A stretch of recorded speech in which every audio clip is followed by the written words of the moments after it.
So hello student, स्वागत है आपका अपने चैनल यूपी स्टडी पॉइंट में एक बार फिर से।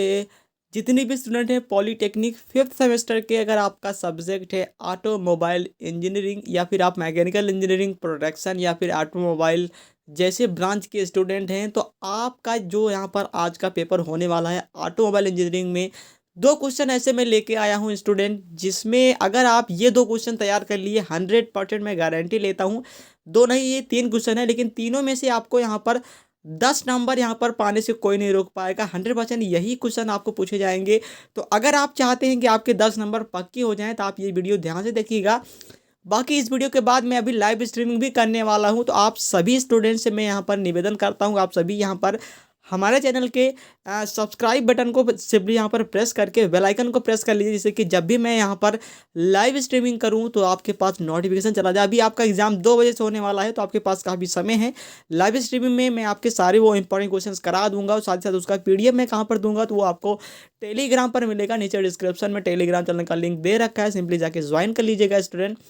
एक चीज़ मैं आपको बता दूं कि अगर आपको टेलीग्राम चैनल ज्वाइन करने में दिक्कत आ रही है, सिंपली आप टेलीग्राम पर जाइएगा और वहाँ पर आपको सर्च करना है @UP study point without any space आपको सर्च करना है। और आपको चैनल का लोगो जो अभी दिख रहा है वही आपको दिखेगा, उसमें भी सिंपली आपको यहाँ पर लॉगिन कर लेना है। बस लॉगिन कर लीजिए, डायरेक्ट आपको यहाँ पर ज्वाइन हो जाइए। बाकी जो पीडीएफ वगैरह आप वहाँ से डाउनलोड कर पाएंगे। चलिए स्टूडेंट, बिना टाइम वेस्ट किए करते हैं वीडियो को स्टार्ट। सबसे पहले यहाँ पर ये क्वेश्चन आपके कई बार यहाँ पर पूछा गया है। यहाँ पर आप देखिए 2013-18, अभी यहाँ पर ये 21 में भी पूछा गया था कि भैया एक स्वच्छ चित्र बनाकर किसी वाहन के चेसिस का लेआउट का वर्णन कीजिए। चेसिस क्या होती है किसी वाहन की, उसका यहाँ पर स्वच्छ चित्र बना के एक यहाँ पर लेआउट का वर्णन करना है। तो ऑटोमोबाइल का चेसिस लेआउट किस प्रकार से होता है, चलिए यहाँ पर देखते हैं। किसी ऑटोमोबाइल का चेसिस फ्रेम इस प्रकार होना चाहिए कि चलते समय सभी बलों को वह सफलतापूर्वक सहन कर सके। मतलब उस पर जो भी बल वगैरह लगे वो सफलतापूर्वक उसको सहन कर सके। जैसे कि आप सभी जानते हैं कि जब गाड़ियाँ वगैरह चलती हैं तो वो ऊपर नीचे वगैरह जैसे गड्ढे वगैरह में जाती हैं, तो यहाँ पर होती रहती हैं। तो इस तरीके का यहाँ पर अगर कोई उसमें प्रेशर लग रहा है तो वो यहाँ पर सहन कर सके। चेसिस फ्रेम इस प्रकार का होना चाहिए कि वह वाहन का भार तथा सवारी का भार आसानी से सह सके। त्वरण, मंदन, इंजन तथा शक्ति संचरण के कारण उत्पन्न बल चेसिस फ्रेम को प्रभावित न कर सके। चेसिस फ्रेम इस प्रकार का होना चाहिए कि वह अगले व पिछले एक्सल के ऊपर नीचे होने पर नमन प्रतिबलों को सह सके। ये एक यहाँ पर नॉर्मल आपका चित्र है चेसिस का, जिसमें आप ये देख पा रहे हैं ये वाला भाग आपका लीफ स्प्रिंग है। ये आपका जो गोला वगैरह यहाँ पर है, ये आप देखिए सैंकल है। ये एक आपका फ्रेम है जिस पर यहाँ पर सारी चीज़ें सेट हुई हैं। फिर यहाँ पर ये आपका लीफ स्प्रिंग है और ये गोला वाला फिर से आपका यहाँ पर सैंकल है। इसके बाद ये ईंधन टंकी जहाँ से पेट्रोल वगैरह आपका यहाँ पर इसमें एंटर किया जाता है। आगे देखिए यहाँ पर लिखा हुआ है कि चित्र में एक चेसिस तथा चित्र 2 में 4 पहिया वाहन का चेसिस फ्रेम दर्शाया गया है। चित्र 2 भी मैं आपको दिखा रहा हूँ। चेसिस फ्रेम में 2 साइड मेंबर होते हैं जो 36 मेंबर के रिवेट तथा वेल्डिंग द्वारा जुड़े होते हैं। रिवेट तथा वेल्डिंग द्वारा यहाँ पर ये जुड़े होते हैं। फ्रेम के साइड मेंबर आगे से भीतर की ओर टेपरित रहते हैं। इसमें आगे के पहियों को मुड़ते समय अधिक स्थान मिल जाता है। साइड फ्रेम का टेपर केवल आगे ही हो सकता है या फिर पीछे से आरंभ होकर वाहन की पूरी लंबाई में बना रहता है। पीछे की ओर साइड मेंबर ऊपर की ओर उठ सकते हैं, जिससे पीछे वाले पहियों को ऊर्ध्व विस्थापन के लिए स्थान मिल जाता है। अब हम चलते हैं यहाँ पर चित्र देखते हैं। चित्र कुछ इस तरीके से है आपका भैया। ये आपका यहाँ पर पहिया है। इसमें यहाँ पर देखिए रेडिएटर लगा हुआ है जहाँ से लाइट वगैरह होती हैं। ये आपका जो है भैया वो इंजन है।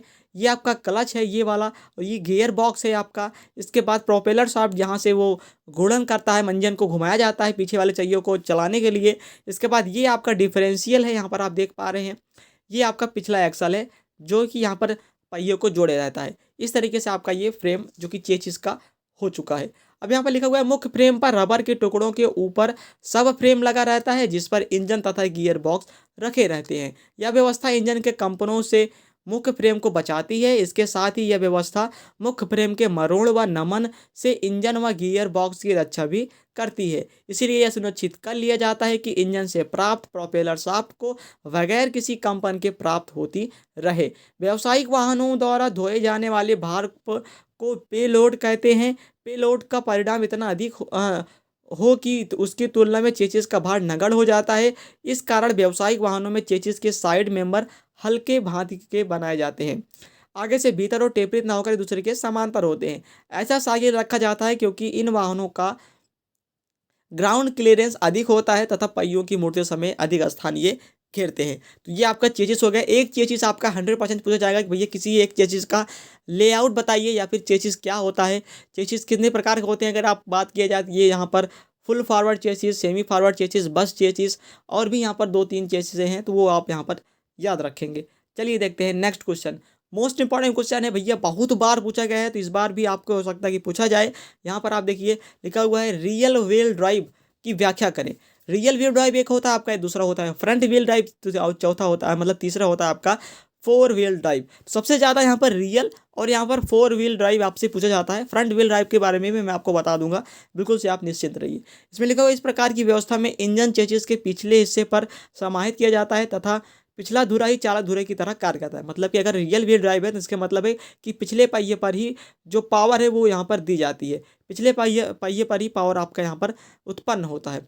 इस प्रकार का निर्माण फ्रंट व्हील ड्राइव की कमियों को दूर करने के लिए किया जाता है। अब इसमें हम लाभ देखेंगे और हानियाँ देखेंगे। तो सबसे पहले लाभ इसके क्या क्या हैं चलिए देख लेते हैं। तो पिछले पहियों पर भार बढ़ जाने के कारण गाड़ी सतह से बेहतर तरीके से चिपक कर चलती है। नेक्स्ट आपका है कि पहाड़ों पर इस प्रकार की गाड़ियाँ बेहतर साबित होती है। आगे के पहियों का प्रयोग मात्र गाड़ी को मोड़ने के लिए किया जाता है। नेक्स्ट है इस प्रकार की गाड़ियों में प्रोपेलर सॉफ्ट की आवश्यकता नहीं होती है क्योंकि डायरेक्ट इंजन यहाँ पर होता है, जिसमें जो ये आप देखते हैं इस तरीके की पुल्ली लगी रहती है वो यहाँ पर लगाने की ज़रूरत नहीं पड़ती है। और आगे लिखा हुआ है गाड़ी का गुरुत्व केंद्र नीचे होता है, इसलिए गाड़ी आराम से अधिक गति से भी चलाई जा सकती है। गाड़ी से सामने की सड़क अधिक स्पष्ट दिखाई देती है क्योंकि इंजन पीछे रहता है, इसलिए भैया जो स्पष्ट है वो आपका यहाँ पर दिखाई देता है जो भी चालक वगैरह रहते हैं।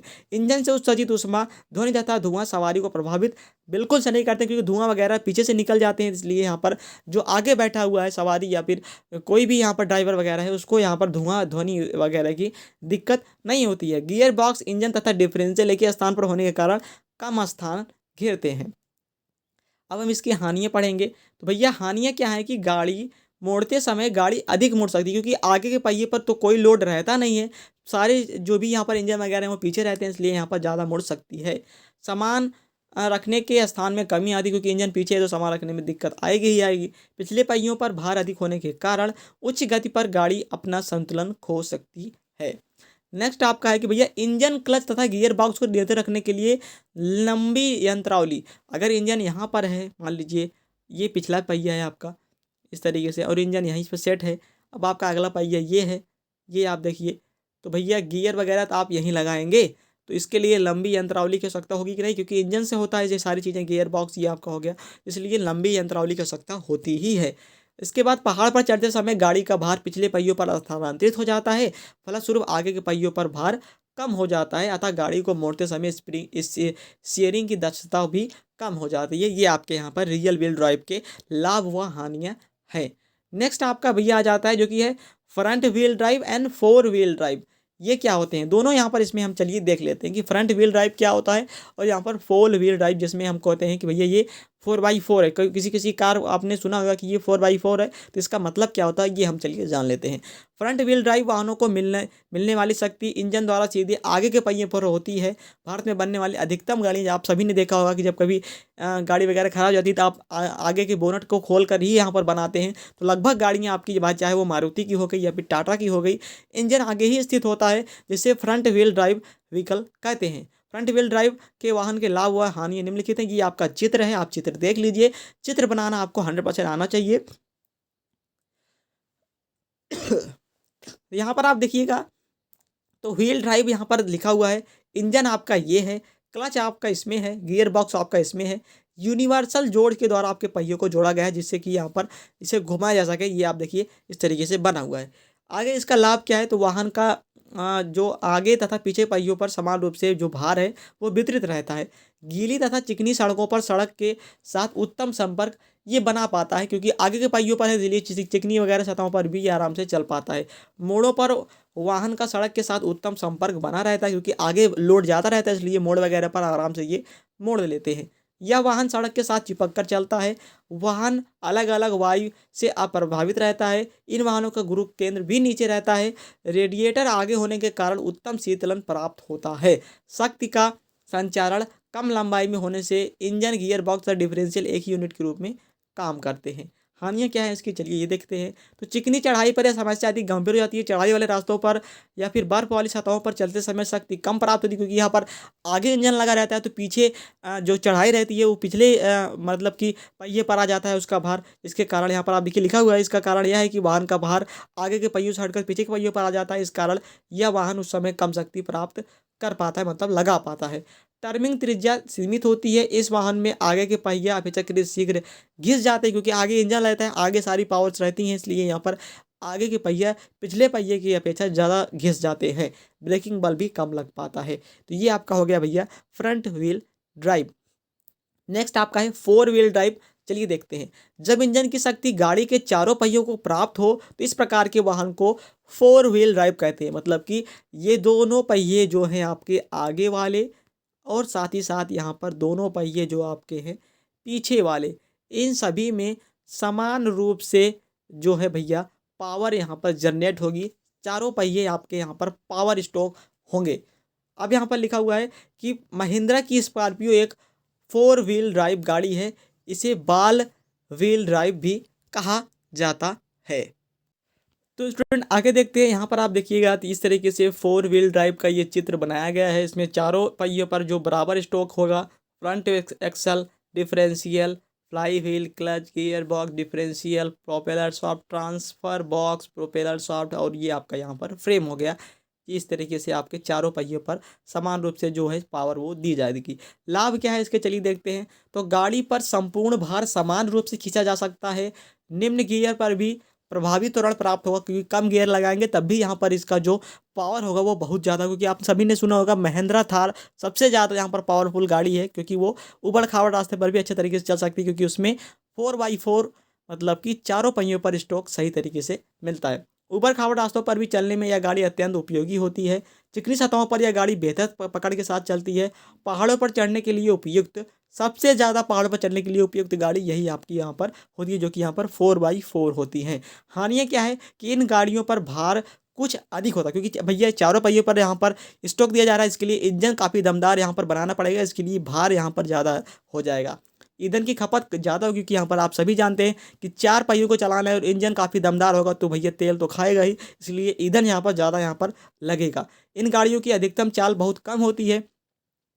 चार पहिए हैं, इसलिए यहाँ पर चारों पर जब स्ट्रोक होगा तो ज़्यादा स्पीड इसमें नहीं दे दिया जा सकता है। इसका अनुचरण लागत भी ज़्यादा होती है, मतलब बनाने की जो कॉस्ट है वो भी इसकी यहाँ पर अपेक्षाकृत, चाहे वो फ्रंट व्हील ड्राइव हो या फिर रियल व्हील ड्राइव हो, इनके अपेक्षाकृत ज़्यादा लागत यहाँ पर लगानी पड़ेगी। तो ये 3 क्वेश्चन जो मैंने आपको कराए हैं आज के इस वीडियो में बहुत इंपॉर्टेंट है और 10 नंबर आपके 100% यहाँ पर कंफर्म हो जाते हैं। बाकी सारे क्वेश्चन जो भी बचे हुए हैं वो मैं क्वेश्चन आपको अभी लाइव स्ट्रीमिंग में कराने वाला हूँ। लगभग यहाँ पर आपके 10 से 10:30 के बीच में मैं यहाँ पे कराऊंगा। तो सबसे पहले आप इन वीडियो को देख के ये PDF डाउनलोड करके अपने ये क्वेश्चन तैयार कर लें। इसके बाद 10 से लेके हम 11 बजे तक अपने यहाँ पर लाइव स्ट्रीमिंग में सारे वो क्वेश्चंस कंप्लीट करेंगे जो हमारे ऑटोमोबाइल इंजीनियरिंग के दृष्टिकोण से बहुत ज़्यादा इंपॉर्टेंट होंगे। तो आप सभी बने रहिएगा चैनल पर, सब कुछ मैं आपको देने वाला हूँ। अभी आपका एग्जाम 2 बजे से है, 12 बजे से पहले पहले मैं आपके सारे वो क्वेश्चंस कंप्लीट करा दूंगा। इसके बाद आप रिवीजन कर लीजिएगा 12 से 1 के बीच में। 1 बजे से आप हो सकता है कि आपका यहाँ पर डेस्टिनेशन मतलब जहाँ आपका एग्ज़ाम है वो दूर हो, तो इसके लिए आप यहाँ पर 1 बजे से तैयार हो जाइएगा, आराम से जाइएगा और अपना एग्ज़ाम दीजिएगा। और जो भी क्वेश्चंस मैं आपको करा रहा हूँ 100% अगर आप पढ़ के जाते हैं अभी तो आपको एग्जाम में देखने को मिलेंगे ही मिलेंगे। चलिए स्टूडेंट, मिलते हैं नेक्स्ट वीडियो में, तब तक के लिए जय हिंद, वंदे मातरम।